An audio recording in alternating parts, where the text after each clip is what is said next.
Buenos días, hermanos, buen día. Gracias a Dios por sus vidas, gracias a Dios que nos permite estar aquí. Ahorita veo entrar a mi hermana así como haciéndole, hace frío. Sí, sí.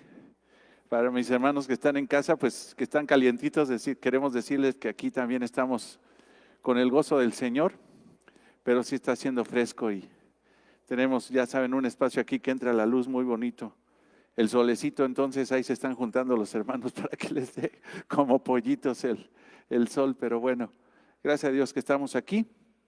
Les pido por favor que nos pongamos de pie para orar y pedirle al Señor que guíe nuestros corazones para entender su palabra y sobre todo, como debe de ser, como es debido, aplicarla en nuestras vidas para gloria y honra de Él. Gracias Dios por permitirnos este tiempo de estudio.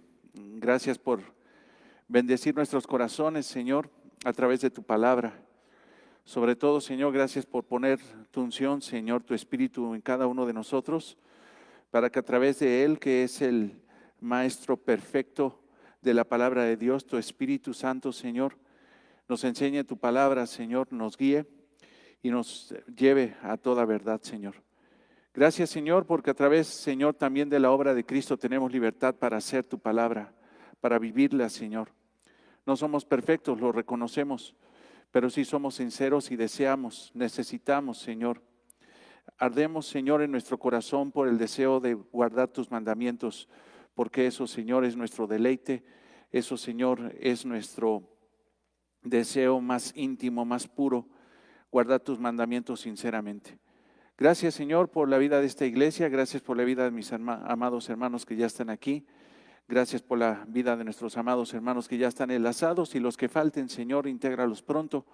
Te lo pedimos en tu nombre y para tu gloria, para que podamos recibir la instrucción en esta mañana. En el nombre de Cristo oramos y te damos gracias, Señor. Amén. Gracias, hermanos, gracias. Qué bendición verlos, hermanos.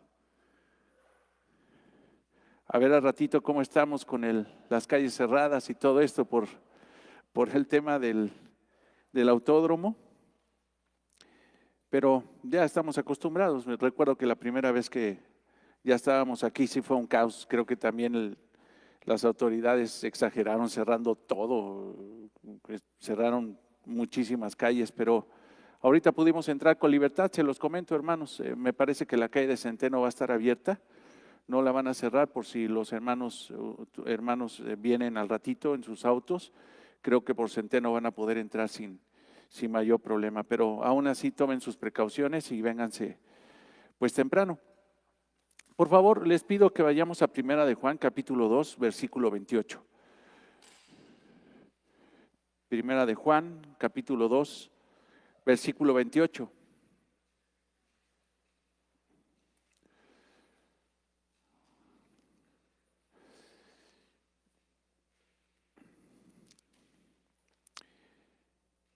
Y esta porción de la palabra que hemos estado estudiando, el versículo 28 y 29, dice así: y ahora, hijitos, permaneced en Él, para que cuando se manifieste tengamos confianza, para que en su venida no nos alejemos avergonzados. Si sabéis que Él es justo, sabed que también que todo el que hace justicia es nacido de Él. Entonces hemos estado hablando de que el verdadero cristiano tiene libertad porque tiene la unción del Santo, como lo hemos visto en el contexto. Y aquí en esta exhortación, porque vemos una fuerte exhortación que solamente se le puede dar a los creyentes, Juan está refiriéndose a los hijitos de Dios, a la familia de Dios, a permanecer. O sea, tú que ya estás, te recuerdo una cosa: permanece en Él. ¿Para qué? Para que cuando se manifieste, porque el Señor se manifestará, y es lo que hemos estado hablando en la clase pasada, tengamos confianza, nos acerquemos con denuedo a Él. Hablábamos del tribunal de Cristo, ese evento después del rapto, donde creemos fielmente que nos vamos a encontrar con el Señor en su tribunal. Este tribunal no va a ser para amargura, no va a ser para reprensión, no va a ser para quitarnos la salvación. No, ese tribunal va a ser simple y sencillamente un acto glorioso, hermoso de nuestro existir, donde Cristo va a entregar galardón en base a la obediencia que tuvimos de su palabra en esta tierra.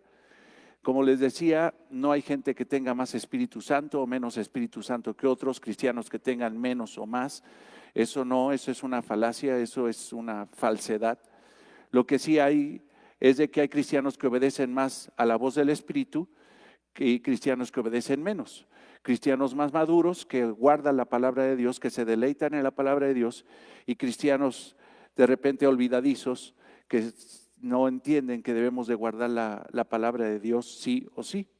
Entonces, aún así nosotros podemos acercarnos delante del Señor en ese tribunal, confiados, con denuedo, con libertad.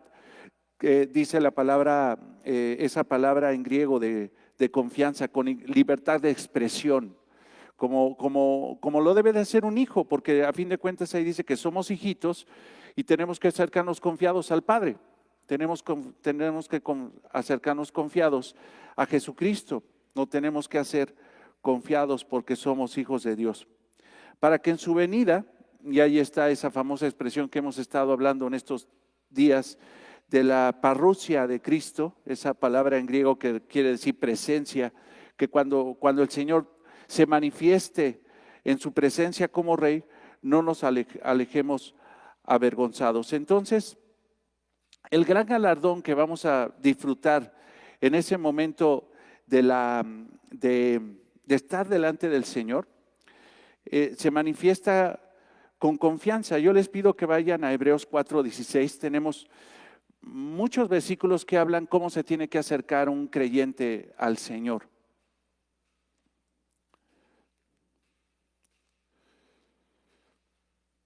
Hebreos 4:16.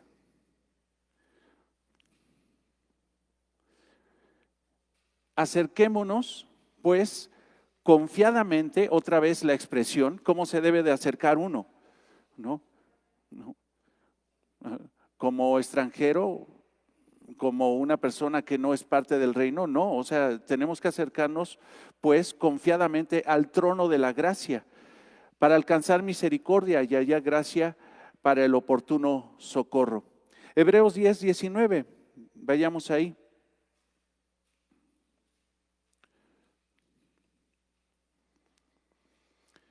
Hebreos 10:19.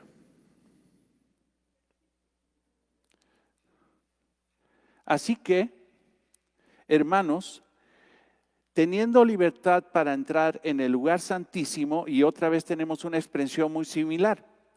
Si confianza de nuevo expresa una realidad de libertad de expresión delante de Dios, entonces nosotros tenemos libertad de acercarnos también al trono de gracia, libertad para entrar en el lugar santísimo.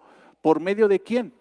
Por medio de nuestros actos, por medio de nuestro nombre, de nuestra persona, de nuestra voluntad. No, por medio de la muerte de nuestro Señor Jesucristo. Por eso podemos acercarnos confiados al trono de gracia.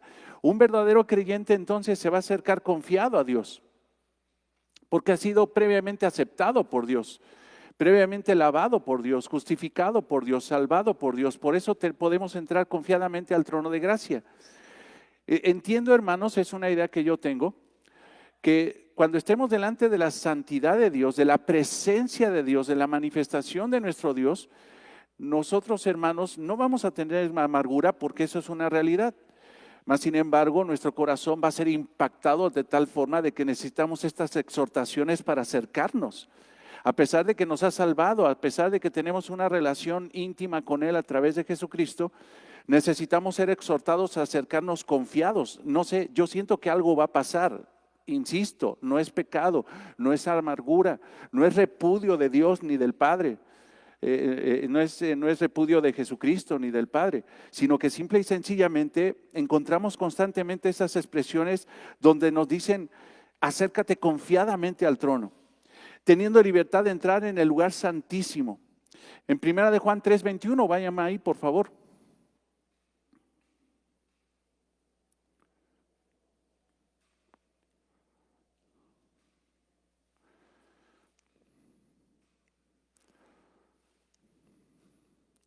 Amados,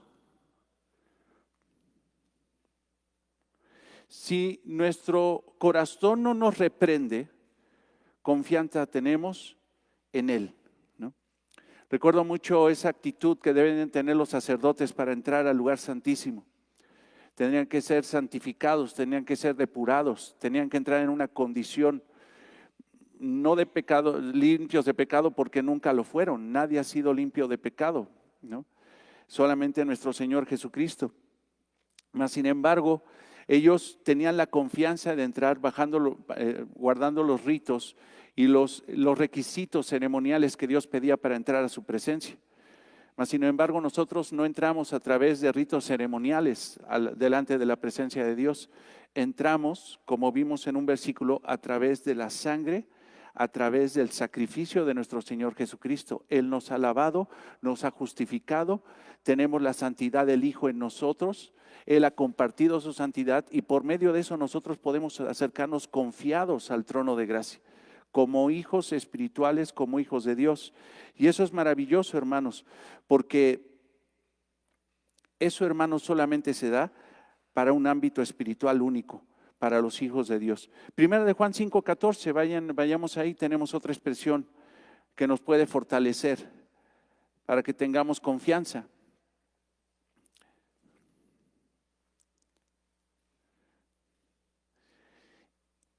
Y esta es la confianza que tenemos en Él, en nuestro Señor Jesucristo. ¿Cuál es la confianza que tenemos en Él? Que si pedimos alguna cosa conforme a su voluntad, dice, Él nos oye, Él nos da, Él nos escucha.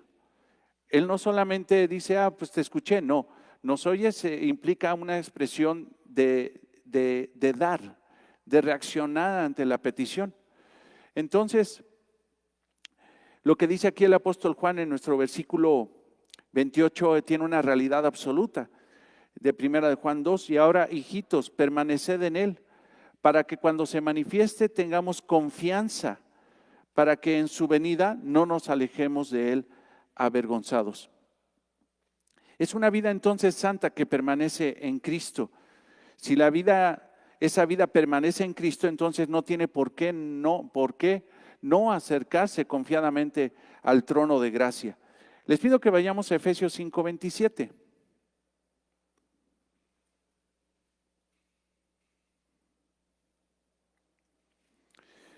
Porque el mismo Señor Jesucristo nos presentará con confianza.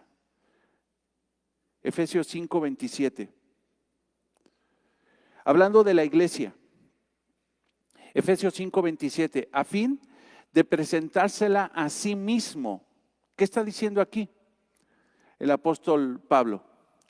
Lo que está diciendo, hermanos, es de que nosotros, y recordemos lo que hemos estudiado en Juan 17, que nosotros somos un regalo del Padre al Hijo, somos su pueblo, somos ese pueblo que vamos a adorar a Dios, somos su iglesia. Entonces, nuestro Señor Jesucristo va a ser, la iglesia, mejor dicho, va a ser presentada delante de nuestro Señor Jesucristo. ¿Por qué? Porque somos su esposa. A fin de presentársela a sí mismo, o sea, vamos a tener esa libertad de ser presentados como la esposa del Señor, como una iglesia gloriosa que no tuviese mancha, ni arruga, ni cosa semejante, santa y sin mancha. Entonces, hermanos, la obra de que nosotros nos podamos acercar confiados al trono de gracia no es nuestra obra, lo hemos entendido, sino es una obra del mismo Señor Jesucristo, y Él mismo va a presentarnos delante del Padre, nos vamos a presentar delante del Padre en esas bodas de Cordero que vamos a tener que explicar en todo esto de Mateo 24, 25, en ese tiempo futuro. Por eso, hermanos, hay suficiente fundamento para que nosotros no nos alejemos del Señor avergonzados, sino confiados. Colosenses 1:22, vayamos ahí, por favor.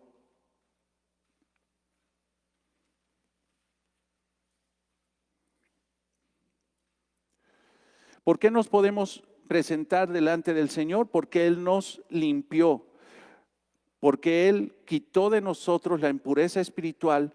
No tenemos mancha, ni arruga, ni cosa semejante, sino que fuese santa y sin mancha. Así quiere a su iglesia, y así es. Colosenses 1:22. Y en su cuerpo de carne, por medio de la muerte, para presentaros santos y sin mancha e irreprensibles delante de Él. No vamos a ser reprendidos. No vamos a ser reprendidos. Entonces, no hay justificación para decir que en el tribunal de Cristo vamos a ser reprendidos. No, vamos a ser galardonados. Galardonados. Efesios 5:27 habla de genuinos cristianos que tienen una filiación verdadera. Una filiación verdadera. Colosenses 1:22 habla de verdaderos cristianos que tienen una afiliación verdadera, o sea, que son parte del cuerpo de Cristo, que son realmente cristianos. Es más, en Primera de Juan, capítulo 3, a partir de capítulo 3, ahora el apóstol Juan va a empezar a hablar de la filiación. Va a decir algo, una realidad espiritual contundente. Los que permanecen, capítulo 1, capítulo 2, están realmente afiliados, capítulo 3, ¿no? Pero los que no permanecen en la fe, los que no permanecen en la iglesia, los que no permanecen fielmente en el camino de Dios, entonces no están afiliados. Y los que no están afiliados, esos sí se van a tener que retirar avergonzados delante de la presencia de nuestro Señor. Entonces, hay dos tipos de cristianos. Bueno, y ya lo pongo entre comillas, ¿no? Los que están realmente afiliados por la obra de nuestro Señor Jesucristo, los que tienen realmente la unción del Santo, los que permanecen en la palabra, los que permanecen en la verdad, los que no se tragan una mentira por siempre, los que no siguen falsas doctrinas, los que no siguen falsos cristos, los que unifican la iglesia, no dividen la iglesia, esos son los verdaderos creyentes, son los afiliados. Pero hay otro tipo de cristianos, y entre comillas lo digo, que son denominacionales. Dicen que son cristianos, dicen que tienen una nominación, pero no tienen una afiliación. No sé si me doy a entender. Dicen con su boca algo que no es real en su vida espiritual. Dicen que son cristianos, pero sin embargo no lo son. Y déjenme decirles una cosa, muchos son los pseudo cristianos que dicen que son cristianos y no lo son. A través de la epístola de Primera de Juan nos hemos dado cuenta de esa realidad contundente. Aún no hemos acabado, ya estamos, gracias a Dios, ahorita ya pasando la mitad de la epístola en el estudio que estamos teniendo. Pero nos hemos dado cuenta que el Espíritu Santo a través del apóstol Juan está haciendo evidente realidades. ¿Eres o no eres? ¿Caminas en el camino de luz o en el camino de tinieblas? ¿Eres un hijo de Dios o eres un hijo del diablo? ¿Eres un procristo o eres un anticristo? Eso es lo que está poniendo por eso, en esa realidad. Y por eso aquí, si te fijas, otra vez está poniendo dualidad. No está diciendo, ¿sabes qué? Hay un camino gris. O es de luz o es de tinieblas. O te acercas confiado a Dios, o bajo el texto que estamos estudiando en el versículo 28 de primera de Juan, capítulo 2, versículo 28, o te acercas confiado al trono de gracia, o ¿qué va a pasar? Vean el versículo. Vean, pongan sus ojos en primera de Juan, capítulo 2, versículo 28. O te acercas confiado al trono de gracia, o va a pasar otra cosa. No hay otras opciones. Esa es la maravilla, hermanos, del cristianismo. No hay, hermanos, varios caminos. Solamente hay dos. Solamente hay dos. Cielo o infierno. Luz o tinieblas. Que quién sabe qué tantas cosas, otras religiones, no. O te acercas, si tú eres un cristiano de afiliación, te acercas confiado al trono de gracia, o si eres un pseudo cristiano nominacional, ¿qué va a pasar con él? Versículo 28, ¿ya lo vieron? Alejarse de él avergonzado. O te acercas confiado o serás alejado de él, avergonzado. Y hay muchos que dicen que son y no lo son. Y han caído en el autoengaño de decir que son cristianos y llevan años diciendo que son cristianos cuando realmente no han filtrado su vida en esa realidad. Y déjame decirte que los más engañados son los que no estudian la palabra de Dios, que simple y sencillamente son guiados por medio de motivación, por medio de experiencias, pero no han filtrado, hermanos, la realidad de su vida espiritual a través de la misma palabra de Dios. Y va a llegar un momento que pueden pasarse toda una vida supuestamente siendo cristianos, incluso llegando a niveles de servicio altos delante de Dios, supuestamente, y nunca tuvieron una relación personal con Cristo. Esos va a llegar un momento que van a ser retirados avergonzados. Avergonzados. Mateo 13, 20, 22.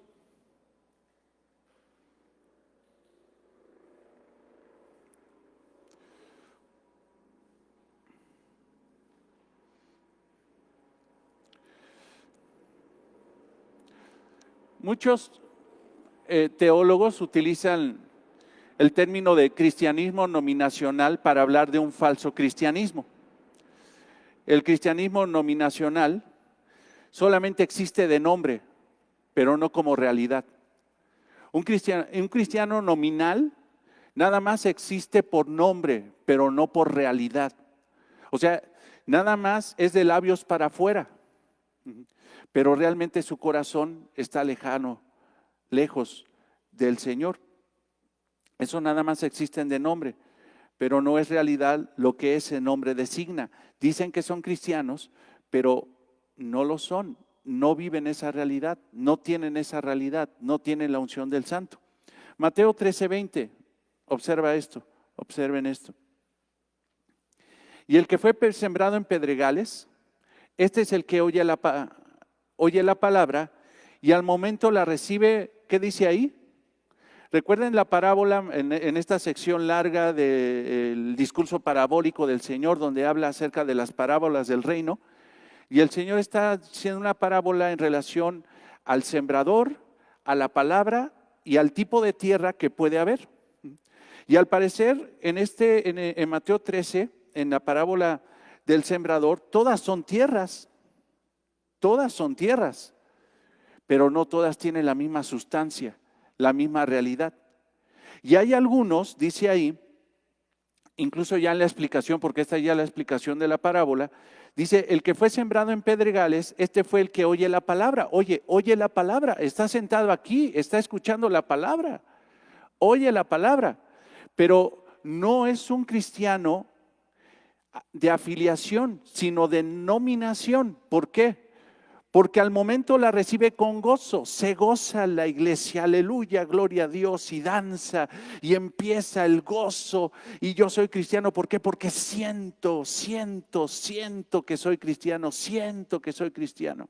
Sí, ¿para qué te digo más, no?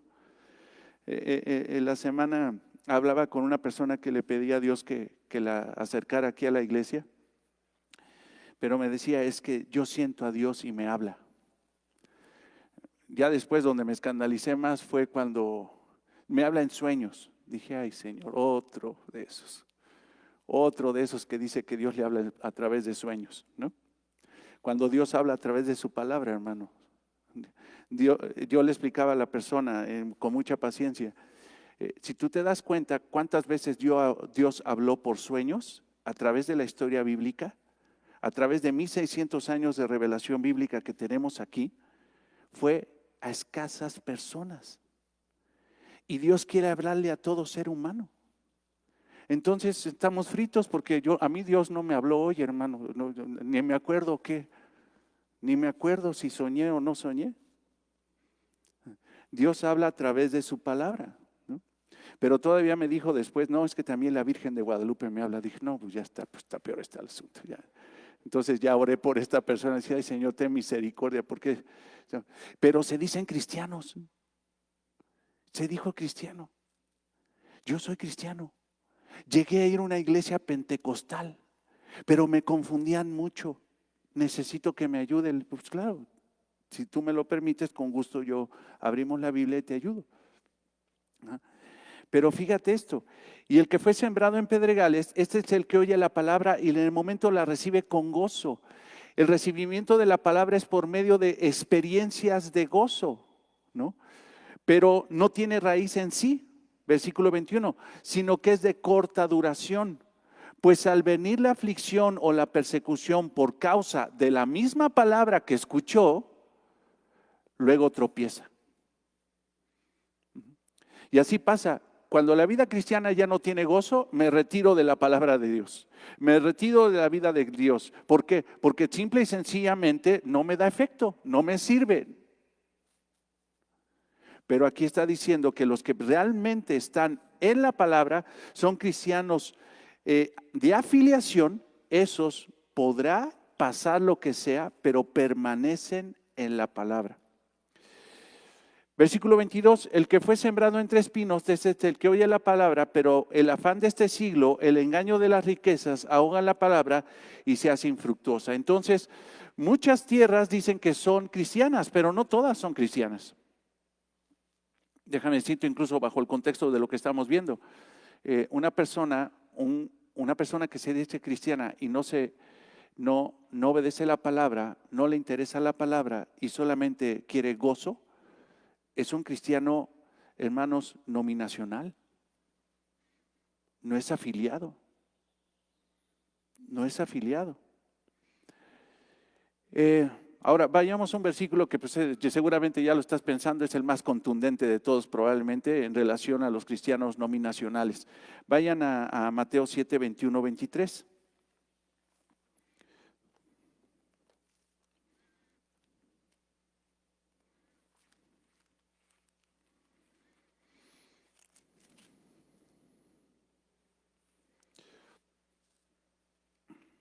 Siete, 21 al 23.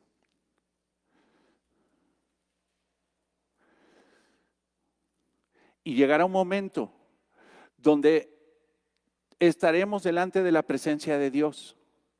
Y ese juez no puede ser burlado.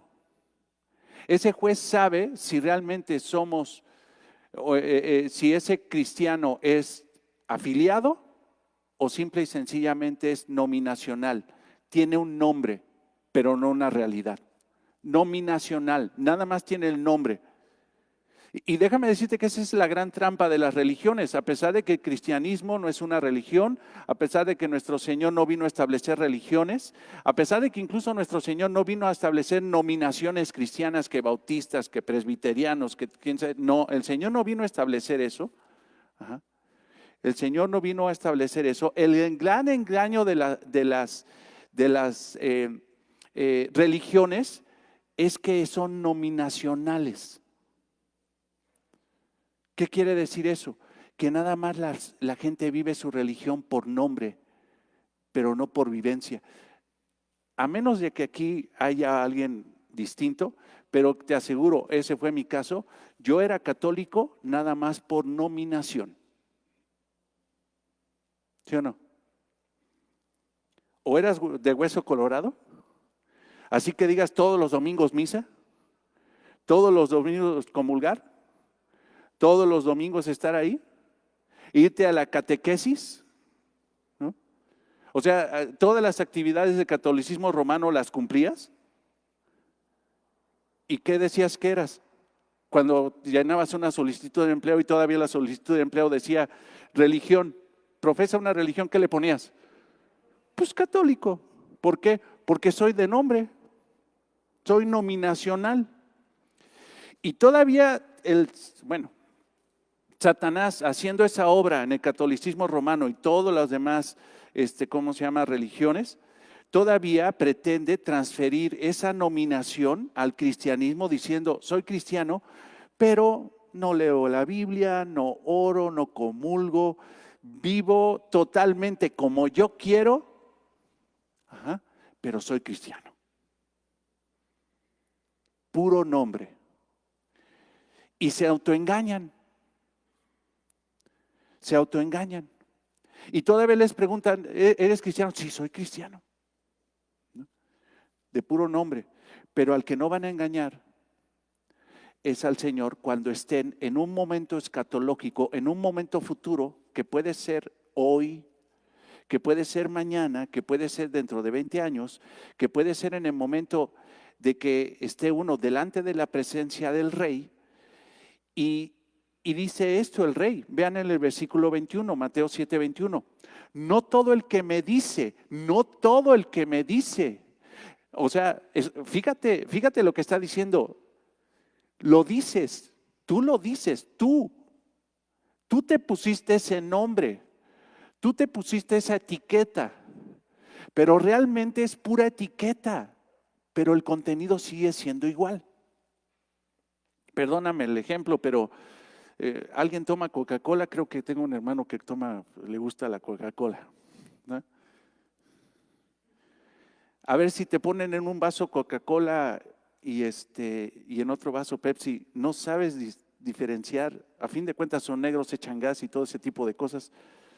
¿Tú no sabes diferenciar entre uno y otro? Aunque los dos tengan la etiqueta de Coca-Cola, dice Samuel, no, sí, a mí no me ven la cara de tarugo, esto no es Coca-Cola, esto es Red Cola, ¿no? A mí no me ven la cara de tonto, ¿no? No, ahí dice Coca-Cola, pero este es Red Cola, ¿cómo ves? Pues, no, si no supiera yo, ¿no? Nada más le cambia la etiqueta, pero el contenido sigue siendo, pues no es real, ¿no? De la misma forma hay gente que se cambia la etiqueta. ¿Qué crees? Ahora soy cristiano o soy cristiana. Yo decidí. Ahora yo decidí por nombre cambiarme del catolicismo romano al catolicismo cristiano, ¿no? Yo decidí.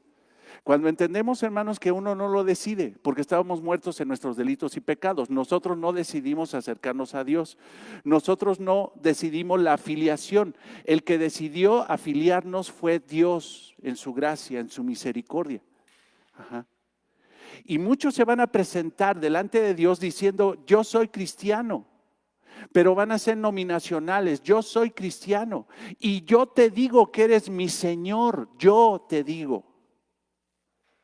Por eso el Señor aclara, en un momento, quiero que veas esta escena como un momento judicial, como un momento donde está uno delante del juez, uno se para y empieza uno a decir algo que es totalmente mentira, soy inocente, ¿no? No todo el que me dice, Señor, Señor, entrará en el reino de los cielos. O sea, no porque digas que eres cristiano, vas a entrar al reino de los cielos.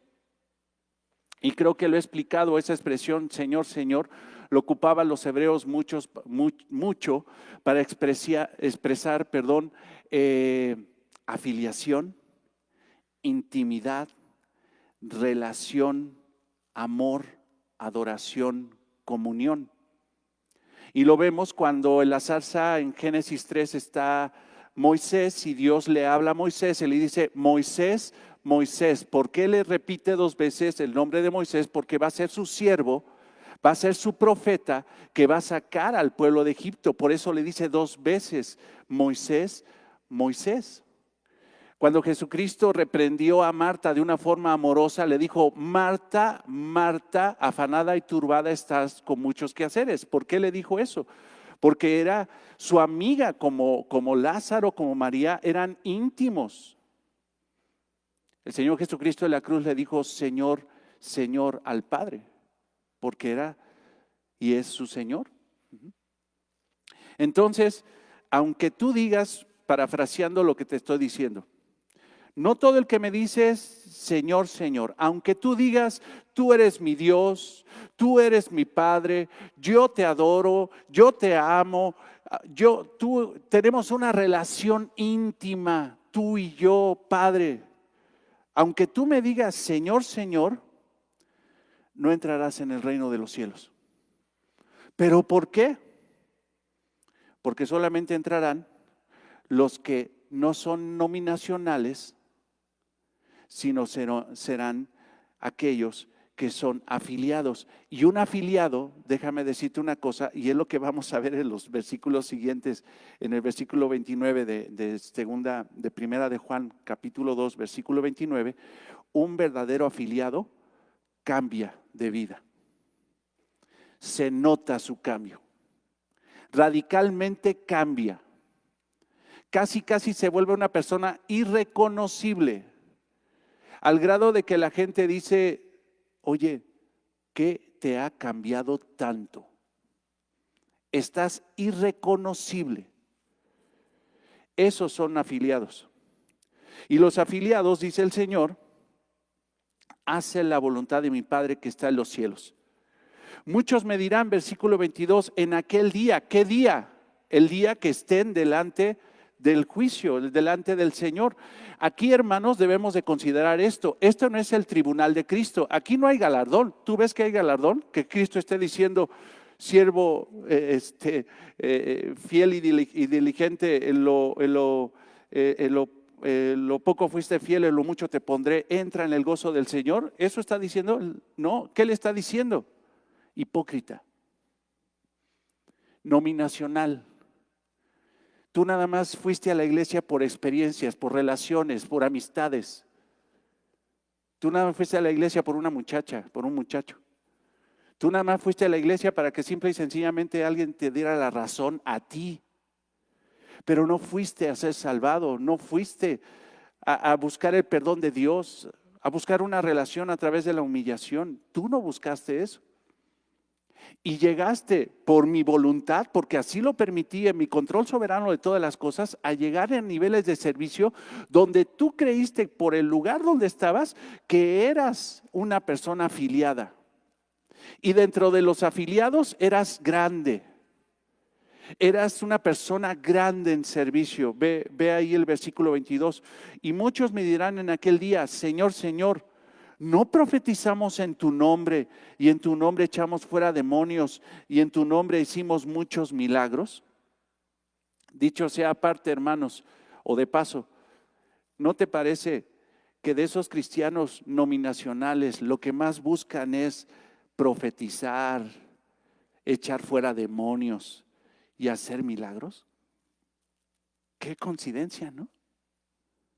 Pero nunca han guardado la palabra de Dios. Pero eso sí, echan demonios. Eso sí, profetizan. Eso sí, hacen milagros, ¿no? Y entonces, escucha esto: juicio, declararé. ¿A qué te suena esto?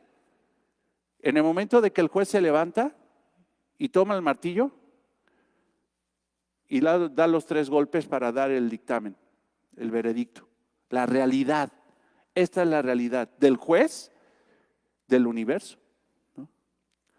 Y entonces les declararé: nunca os conocí. Esa relación que dijeron que teníamos es falsa. Yo nunca los conocí. Nunca tuvimos. Esa palabra conocer, hermanos, en griego implica muchas cosas. Es la misma palabra que vamos a encontrar en nuestro versículo 29.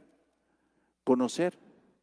Y conocer, hermanos, no solamente se refiere a que pues yo conozco, sino se establece, hermanos, algo mucho más profundo e íntimo. Incluso esa palabra conocer en el griego puede implicar hasta relaciones sexuales, así de profundo. Obviamente, hermanos, cada contexto tiene su interpretación. Nunca los conocí, nunca os conocí. Apartaos de mí. ¿Por qué? Porque fueron nominacionales. Nominacionales. Ajá. Hacedores, y aquí está el motivo por el cual tienen que irse. Hacedores de maldad. Y esa palabra, hermanos, en griego, la estructura en griego, la expresión en griego implica pecaron, pecaron, pecaron, pecaron, pecaron. Hacedores, una continuidad, hacedores. Esa palabra, hermanos, el verbo es continuo. ¿Qué quiere decir? Nunca dejaron de pecar. Dijeron que eran cristianos, por pura boca, nominación, se autonombraron cristianos, se autonombraron, porque, hermanos, hay falsos apóstoles en el diario que se van a llevar el día de hoy de Hechos. Ahí Fernando hace el comentario, dice, ¿hay apóstoles el día de hoy? Sí, pero son falsos. ¿Por qué? Porque se autonombraron sin criterio bíblico apóstoles. Ahora, sin criterio bíblico hay falsos cristianos. Y esos, los anticristos, llevando contexto, los que se fueron de la iglesia, los que decían que eran de la iglesia, que parecían que eran de nosotros, pero no eran de nosotros y se alejaron de la iglesia, llegará el momento, hermanos, que el Señor Jesucristo les hará ver la realidad. No son ustedes creyentes. ¿Por qué? Porque ustedes se pasaron y se aferraron a vivir una vida de anarquía, de rebeldía delante de mí y no se humillaron delante de mí nunca, nunca los conocí. ¿No? ¿Y esos cómo se van a alejar del Señor? Avergonzados. Avergonzados. Entonces, si regresamos, hermanos, a nuestro versículo. Sí, Laurita, por favor.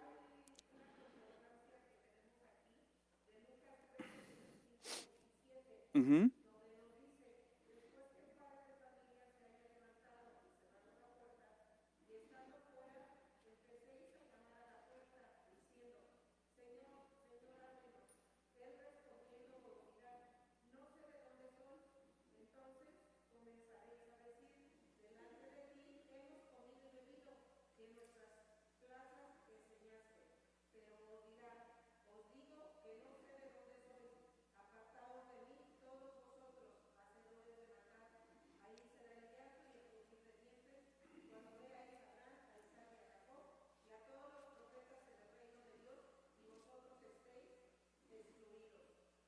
Así es. Quirúrgicamente, hermanos, el Señor va a hacer la división. Nadie le va a poder ver la cara, porque el Señor va a ver una realidad en nuestro ser, no apariencias, no servicios, sino realidades. Eso es lo que va a hacer. Y así como encontró Laurita ese pasaje, hay muchos más. Vendrán los ángeles del Señor, inspirados por Dios, mandados por Dios, haciendo también esa división quirúrgica entre trigo y cizaña, entre ovejas y cabras, entre peces buenos y peces malos, peces podridos. Los buenos van a ser echados a la cubeta del Señor, los malos van a ser echados fuera. Hermanos, para el Señor no hay engaño, ¿no? Pero tristemente, como lo vimos en el capítulo 1 de Primera de Juan, hay unos que se hacen pasar como cristianos, se autonombran cristianos, se engañan a ellos mismos, engañan a la iglesia y pretenden engañar a Dios, ¿no? Diciendo que ellos no son pecadores. Pero Dios no puede ser burlado, ¿no? Dios no puede ser burlado. Todo lo que el hombre sembrare, eso es lo que cosechará. Mas, sin embargo, hermanos, los que tenemos una realidad por gracia, los que realmente, hermanos, tenemos la realidad por gracia, se manifiesta a través de cambios, a través del amor a la palabra, el entendimiento de la palabra, a través de la defensa de la verdad, a través de la permanencia de la iglesia. Por eso el apóstol Juan está diciendo, el que verdaderamente es cristiano permanece y no se va, permanece. Vean Tito 2:11, por favor.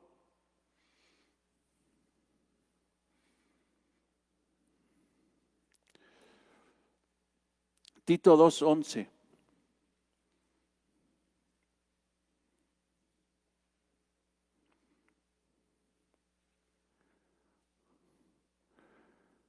Porque la gracia de Dios se ha manifestado para salvación a todos los hombres, enseñándonos que, renunciando a la impiedad y a los deseos mundanos, vivamos en este siglo sobria, justa y piadosamente. Ese es el cambio del cristiano. Ese es el cambio del cristiano. Aguardando la esperanza bienaventurada, o sea, en lo que viene el Señor, la esperanza bienaventurada de su advenimiento, de su manifestación gloriosa, en esta tierra este cristiano está mostrando que realmente con sus obras es verdaderamente creyente. Una vida piadosa, piadosamente. ¿Qué es una vida piadosa? Cuando te han dicho, vive una vida piadosa, cuando has visto en la Biblia, vive una vida piadosa, una exhortación en la vida piadosa, es fácil de definir. Amar a Dios y amar al prójimo. Esa es la vida piadosa. La vida piadosa es la que vive los mandamientos de Dios. Entonces, aguardando la esperanza bienaventurada y la manifestación gloriosa de nuestro gran Dios y Salvador Jesucristo, quien se dio a sí mismo por nosotros para redimir toda la iniquidad y purificar para sí un pueblo propio, celoso de buenas obras. Yo sé que para los millennials que hay aquí, chavos que no tienen mi edad, 53 años, pero a lo mejor para los que ya estamos más corridos, ¿te acuerdas del Comanche? Yo soy muy celoso de mi deber, decían. Y era un policía incorruptible y decía, yo soy muy celoso. Y celoso, oye, pues la palabra celo se oye rara, ¿no? Se oye, pero es que en la Biblia hay dos tipos de celos.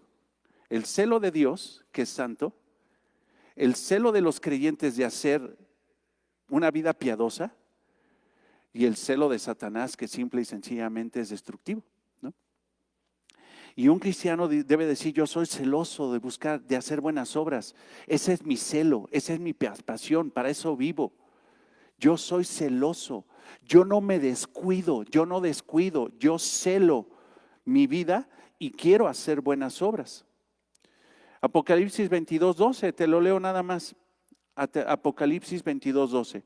He aquí yo vengo pronto, dice el Señor, y mi galardón, fíjense, esto no está diciendo vengo con la espada, no, esto se lo está diciendo a sus redimidos, y mi galardón conmigo, o sea, el galardón viene conmigo.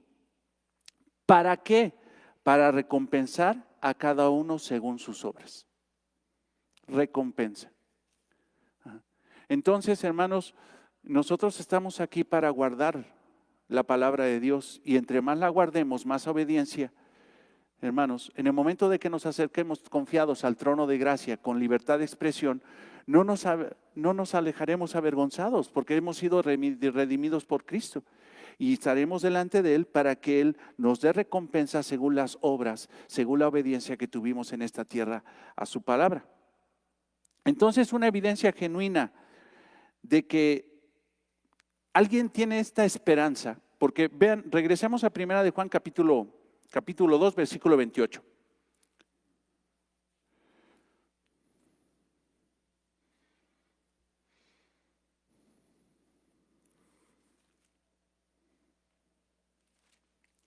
Y ahora, hijitos, permaneced en Él, para que cuando se manifieste, o sea, cuando hablamos de manifestación, cuando hablamos de venida, cuando hablamos de confianza, estamos hablando de algo, hermanos, futuro, ¿sí o no?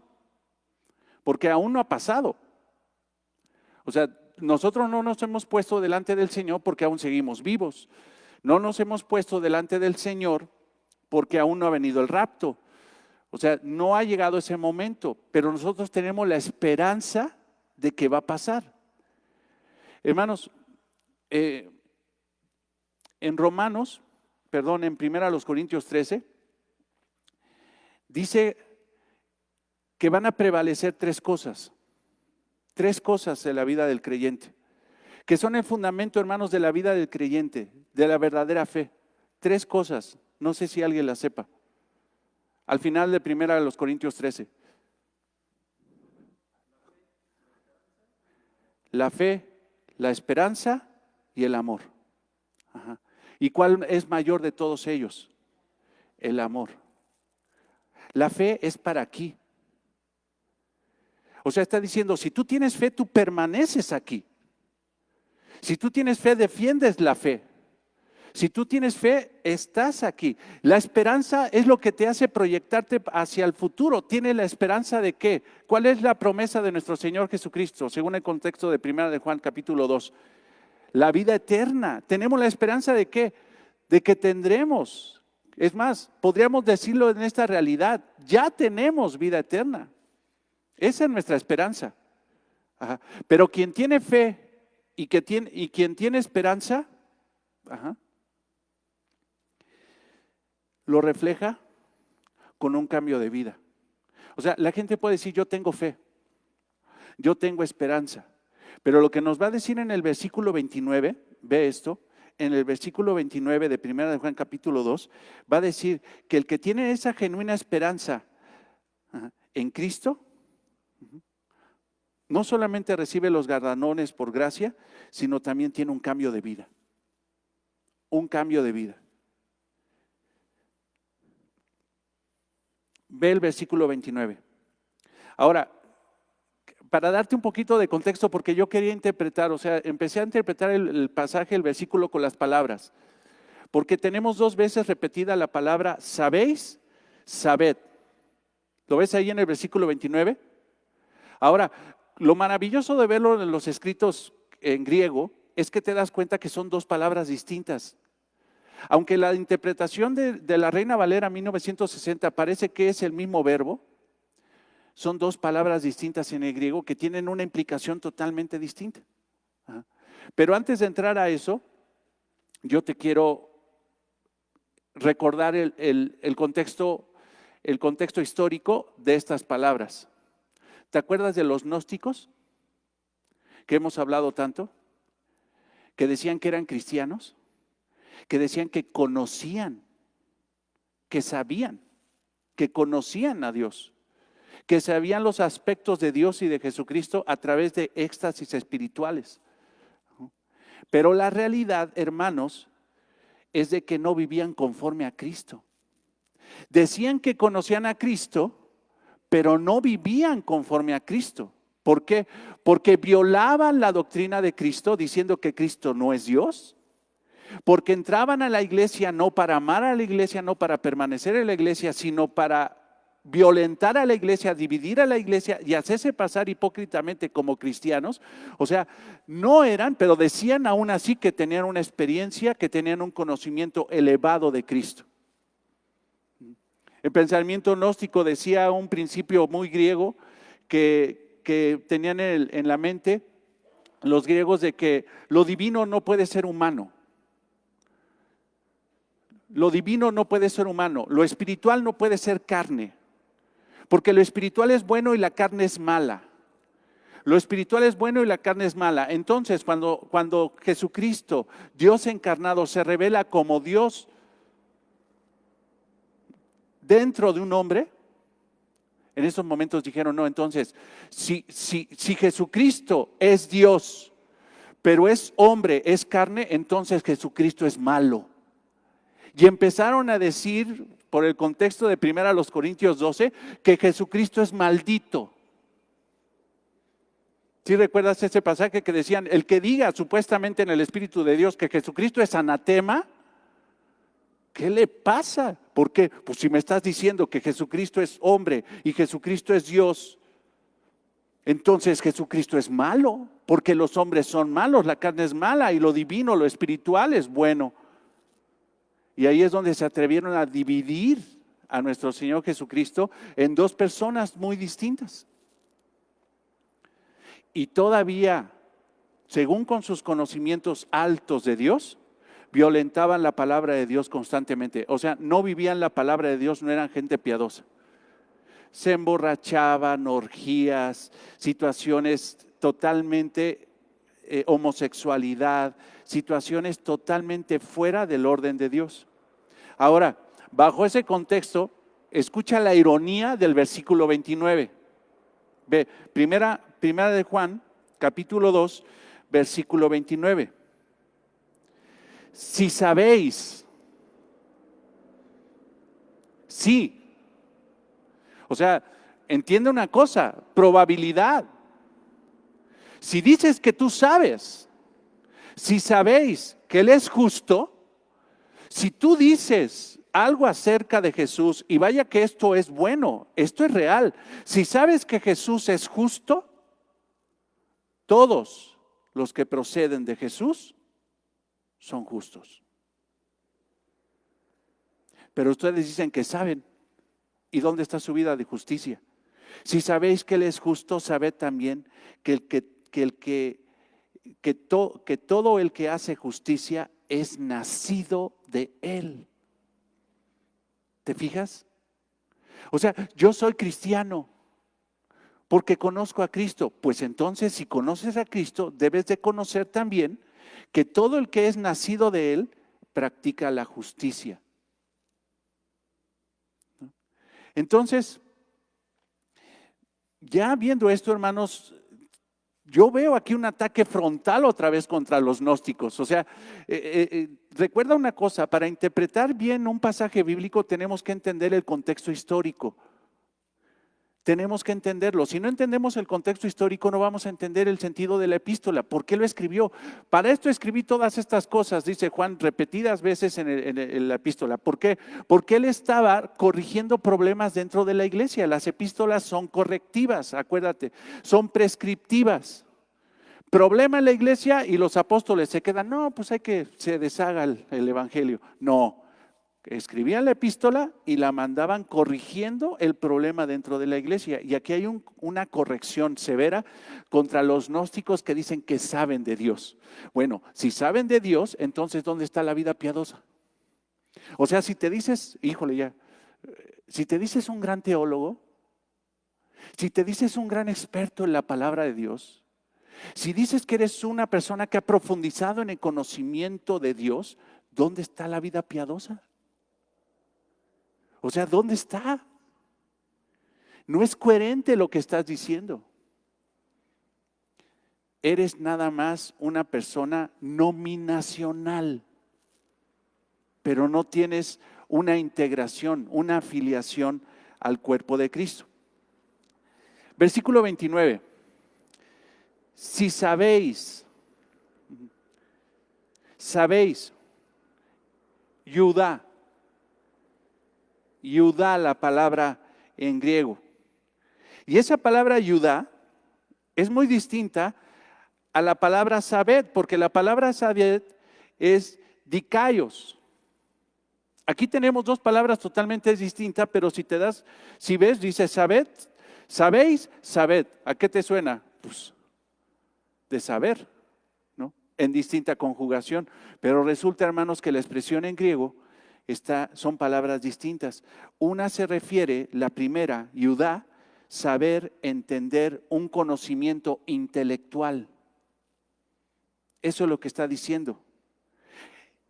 Esta palabra sabéis, que vemos al inicio del versículo 29, se refiere a percibir una verdad absoluta. Si tú has percibido una verdad absoluta, es lo que está diciendo. Judá, si tú has percibido una verdad absoluta, sí, si es que, probabilidad, ¿no?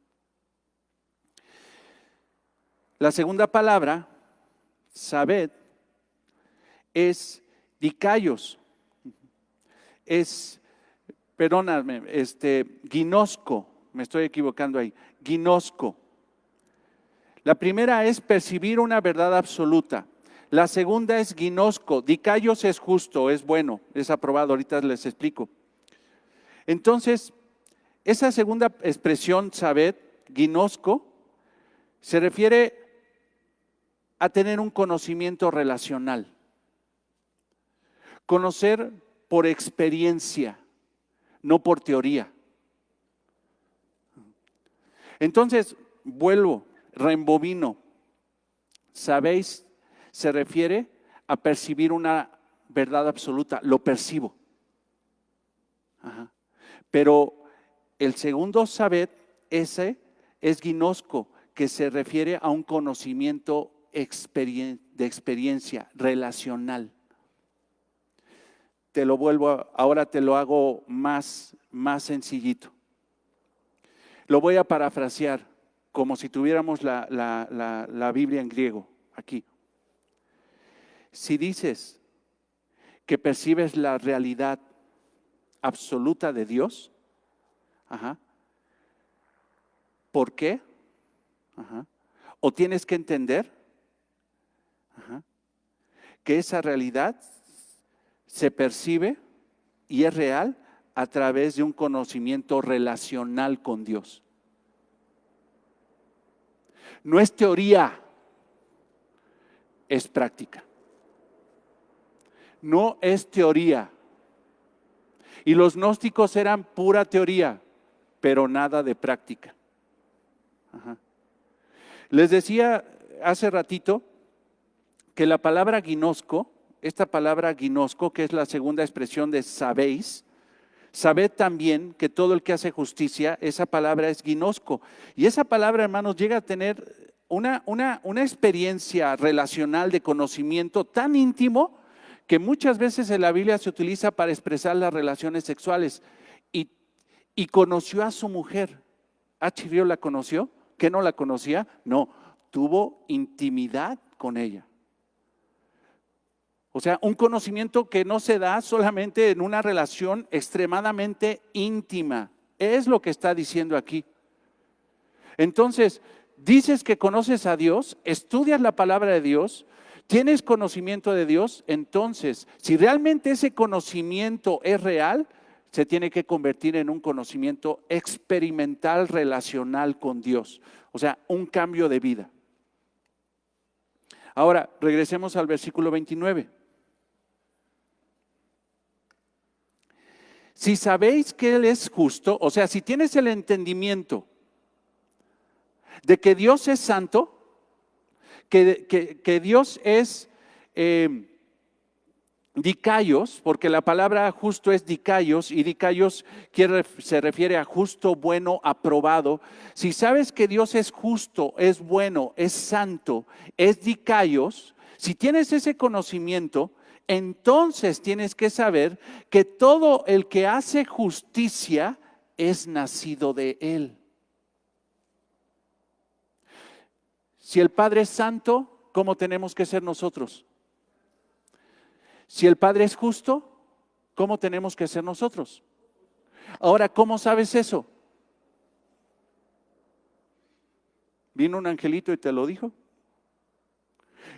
¿Lo soñaste? No, porque la Biblia lo dice. Porque la palabra de Dios lo dice. Sed santos como yo soy santo. Entonces, si alguien conoce a Dios y dice tener una relación personal, íntima, familiar con Dios, entonces tiene que ser justo. No, hermanos, es imposible que un cristiano, una persona que profesa fe, no cambie en una vida de justicia. Es imposible. Y si no cambia, hermanos, si no cambia, si a ti te dicen, después de cuánto tiempo que tienes de cristiano o de cristiana, te dicen, sinceramente, un familiar que son los que más nos conocen, o a lo mejor en el trabajo, que ya tienes 20 años trabajando ahí, por decirlo así, y llega y te dice la persona, ¿tú no has cambiado en nada? Tú tienes un problema. Tú tienes un problema. Un grave problema. Porque si sabéis que Él es justo, sabed también que todo el que hace justicia es nacido de Él. El que hace justicia, ¿y antes qué éramos, hermanos? ¿Hacíamos justicia? Éramos reos de ira. Éramos profundamente pecadores, amadores de la injusticia, impuros. Pero si Dios nos ha salvado y tenemos una relación con Dios y todavía nos atrevemos a decir que conocemos a Dios, ¿dónde están, hermanos? Como dice el apóstol Santiago, ¿dónde están tus obras? ¿No? Claro, es lo que está diciendo. O sea, otra vez Juan, fíjate Laurita, fíjense hermanos, ¿cómo se está poniendo Juan? Miren, hay opción A, hay opción B, opción C. No. Si conoces, lo vives. Si no lo conoces, no lo vives. Ahora, si no lo vives, ahora regrésate en el versículo 29, regrésate. Si no lo vives, si no vives justicia, entonces ¿conoces a Dios? No lo conoces. No lo conoces. Creo que les he platicado en algunas ocasiones de que con la persona que más mal me llevaba era con mi suegra.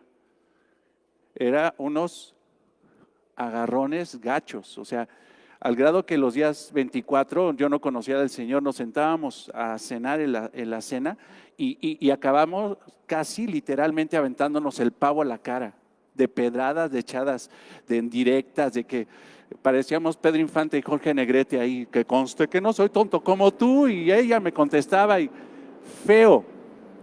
Una relación horrible con mi suegra, horrible, al grado que 2 o 3 ocasiones Laila decidió levantarse de la mesa para decir vámonos ya, el 24 de diciembre, que es el día de amor y paz, y ya sabrás, cuando Cristo no ha nacido en ti, cuando Cristo no está en ti, ese día es nada, ¿no?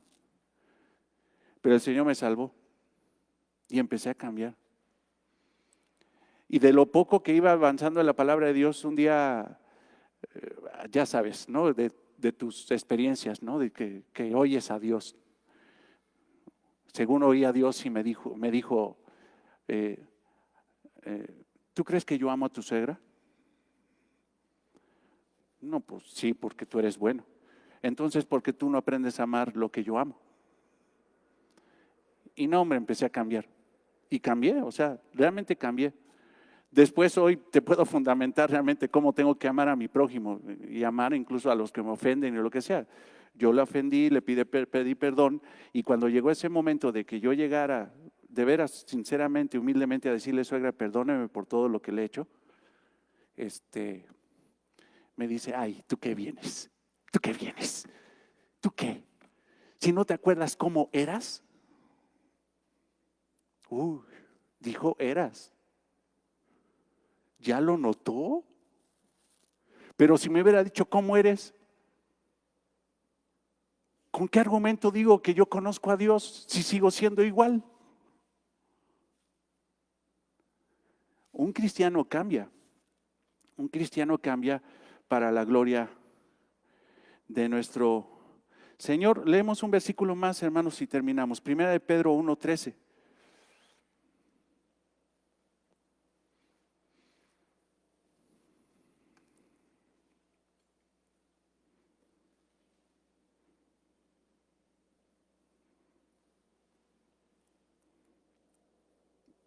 Por tanto,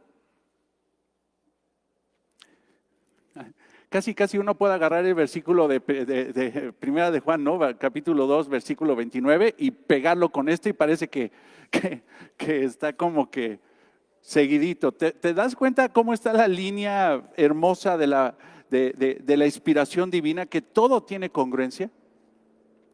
Por tanto, ceñid los lomos de vuestro entendimiento, sed sobrios y esperar por completo en la gracia que os traerá cuando Jesucristo sea manifestado. Otra vez, la misma expresión. Como hijos obedientes, no os conforméis a los deseos que antes teníais estando en vuestra ignorancia. Eran ignorantes, no conocían a Dios, pero ahora conocen a Dios. ¿Y cuál es la consecuencia de decir que realmente tienes conocimiento de Dios? Ya no eres ignorante. Ahora tienes conocimiento de Dios. ¿Cuál debe de ser el reflejo? Obedientes, no conformándose a los deseos que antes teníais estando en vuestra ignorancia, sino como aquel que os llamó es santo, sed también vosotros santo en toda vuestra manera, en toda vuestra manera, en toda. No es que dejemos la santidad en algún lugar, porque escrito está, sed santos porque yo soy santo.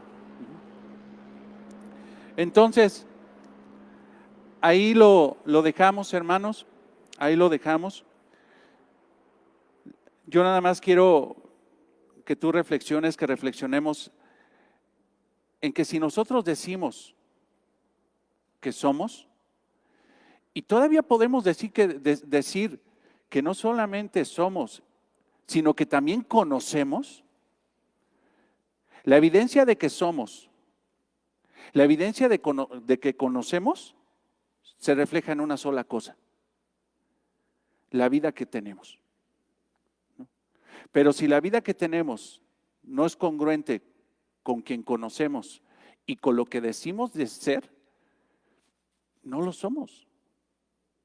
No lo somos. Hermanos, no somos perfectos.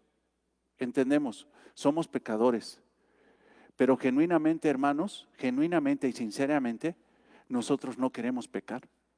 Queremos todos los días, y ese es el sentido de cada día de nuestra vida, que nosotros tenemos el anhelo, el deseo de agradar a Dios, de vivir la vida justa que Él vive, que Él tiene, que Él nos dio, ¿no?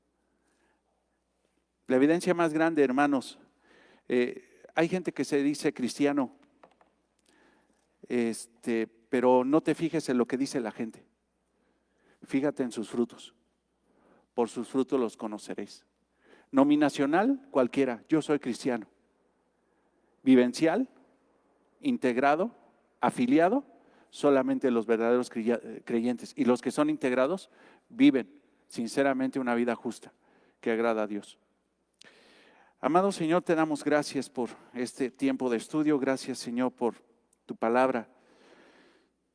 Señor, gracias porque esta epístola, Señor, es tan necesaria leerla, estudiarla, analizarla, escudriñar, Señor, periódicamente en nuestra vida, Señor, porque hace que nosotros nos filtremos a través de esta epístola y ver, Señor, observar si realmente estamos en ti o no lo estamos, Señor.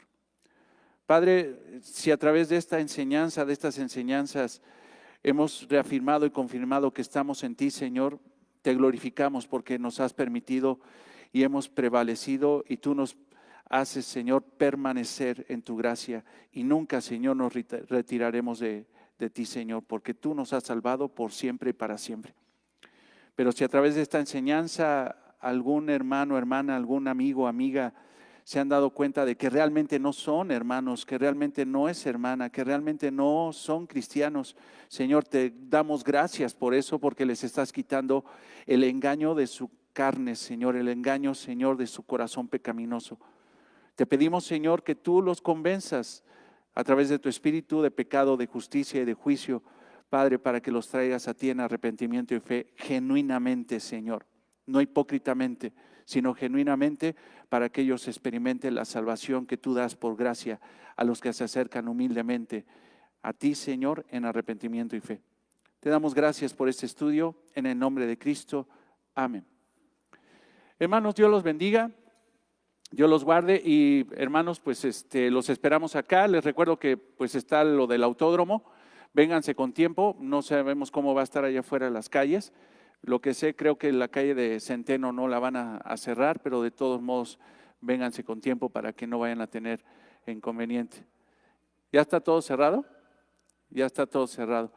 Bueno, entonces, pues vénganse con más tiempo, hermanos, pero no se dejen de congregar. Si alguien puede venir incluso en transporte público, a pie, de un punto del transporte hacia acá, pues vénganse así. Si no, pues vénganse con tiempo y Dios los ayudará para llegar. Dios los guarde, hermanos, nos estamos viendo al rato.